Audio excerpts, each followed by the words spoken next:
لعبنا المباراة امام جمهور يقدر ب50,000 متفرج، وسجلنا الهدف الاول وحققوا التعادل في الدقيقة الاخيرة من الشوط الاول، ثم سجلنا هدف ولغاه الحكم وتقدموا علينا 2-1 وانتزعنا التعادل من عندهم بالثواني الاخيرة من المباراة من الوقت بدل الضائع في الدقيقة 93. نعم. يعني ضغط واجهاد وارضيه غير صالحه ما متعودين عليها اللاعبين مالتنا.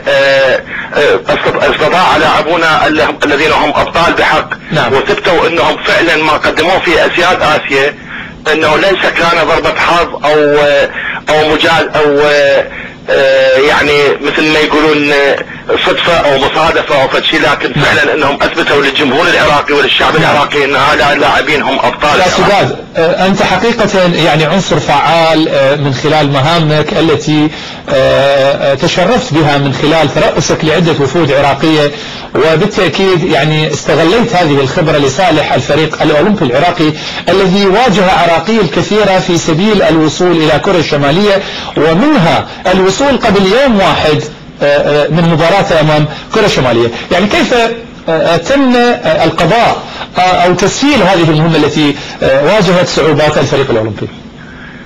حتى اللاعب لا يتأثر نفسيا وحتى يكون يحيى عنوان المدرب والكادر التدريبي على اطلاع بكل مجرى الامور. خبرت الفريق بكل التفاصيل والمشاكل اللي راح تواجهنا، وكنت متوقع بالمشاكل نفسها اللي متوقع تواجهنا واجهناها فعلا. لكن احنا تجاوزناها من البداية. يعني انا احكي لك قصة صغيرة، انه وصلنا احنا الساعة 2 الى بيونغ يانغ، واول ما هبط الطيارة استقبلنا شخص من الفرد الكوري وخبرته انه لازم تجهزون الغداء. وصلنا الفندق الساعة 3 وقال المطعم مسكر ماكو غداء. طلبنا من عندهم انه عندنا اخذنا خبز ويانا وشاي، قلنا لهم اعطونا جبن فقط نقدر ناكل قبل ما نطلع للتمرين. جابوا لنا جبن، شفت الاكسبايرد مالته 3 سنين منتهي، وانا اعرف انه راح نجابه هذه المشاكل مع الجانب الكوري. من شفت الجبن هذا خليته بكيس، والمؤتمر الفني صار الساعة 5 بعد ان انتهى مشرف المباراة من محاضرته في المؤتمر الفني.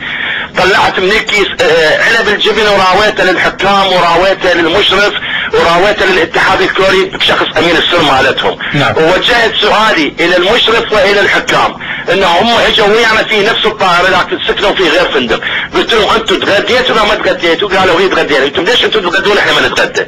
فانا اعرف المشاكل واعرف الضغط النفسي واعرف ما راح يسووه ويانا.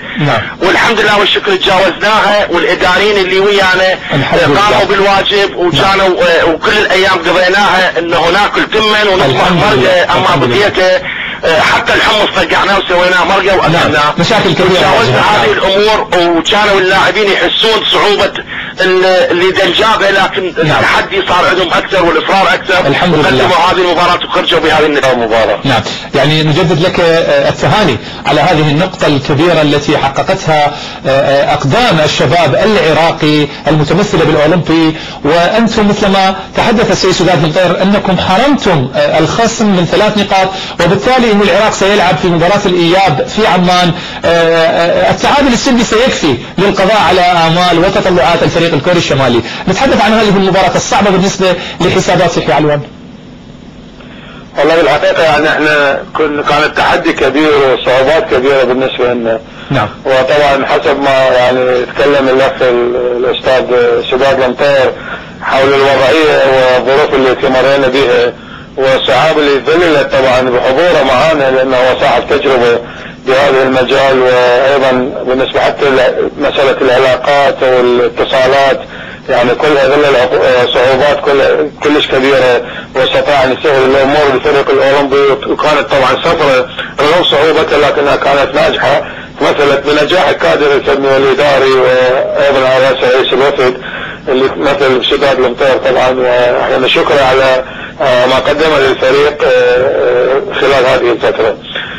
بالنسبه للمباراه كانت مباراه صعبه، يعني الفريق الكوري الشمالي فريق قوي تعرف، ويقول لك من مجموعه من اللاعبين اللي هم ايضا قسم منهم فازوا في بطوله اسيا للشباب اللي شاركوا في البطولات الاخيره، وكان يلعب على ارض، وكان يلعب على ارض يعني ثير صناعي يعني غير طبيعي. ايضا هذا اثر بشكل كبير لمصلحة الفريق الكوري والجمهور الكبير اللي عازل الفريق من الدقيقة الأولى إلى نهاية المباراة. كانت مباراة يعني إن شاء الله احنا عندنا الفيلم وسوف نعرض هذا للجمهور العراقي. كابتن يحيى علوان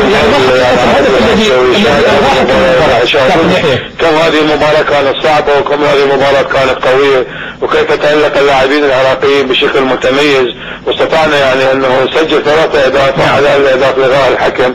كان هدف صحيح للفريق العراقي لكن استطعنا بالتحدي والمجابهة وبالوصول ننتزع نقطة التعادل في اللحظات الأخيرة من المباراة. كابتن يحيى علوان عهد الجمهور العراقي يستمر على هذا النهج وعلى هذا الطريق في مواصلة نجاحات المنتخب الأولمبي ودخول يعني ارسال البهجة الى الشعب العراقي المظلوم. الشعب العراقي اللي يعاني الكثير ان شاء الله نكون احنا احد العناصر اللي هي يعني تصنع الفرحة لهم. نعم كابتن يحيى علوان.